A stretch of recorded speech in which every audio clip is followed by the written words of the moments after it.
Can I actually live like they did in the past and survive modern life? We're constantly bombarded with messages telling us to hustle harder, be more productive, and keep up with the latest trends. But beneath the surface, many of us are feeling drained, disconnected, and frankly, miserable. It seems like modern life is killing us, one stressor at a time. Chronic stress is a major culprit. We're always on, always reachable, and always expected to perform. Our bodies are designed for short bursts of stress, not prolonged periods of anxiety.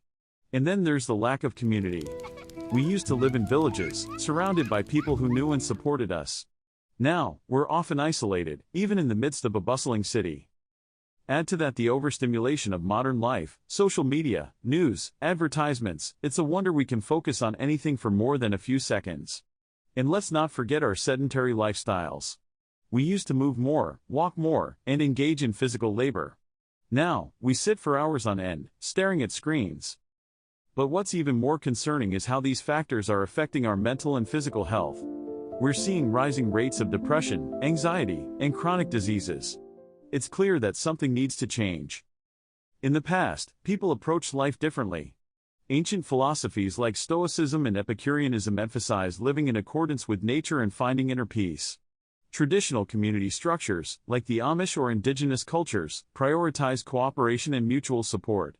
There are also individuals who've successfully adopted countercultural lifestyles, like minimalists or digital nomads.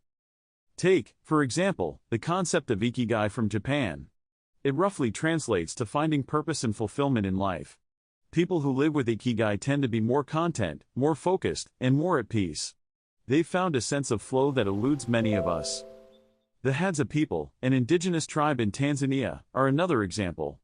They live in a community that's deeply connected to nature and to each other. They share food, childcare, and emotional support. Their lives are marked by a sense of cooperation and mutual aid. One profound realization is that while we can't fully return to the past, there are valuable lessons we can learn from these alternative approaches. We can adapt them to our modern lives, finding ways to prioritize community, simplicity, and inner peace. So, what can we take away from this? We can't just abandon our modern lives and move to a commune, but we can make changes. We can prioritize face-to-face interactions, practice mindfulness, and find ways to move our bodies. If you've had experiences that have helped you navigate the complexities of modern life, share them with us in the comments. And if you're interested in more content on this topic, be sure to subscribe and hit the notification bell.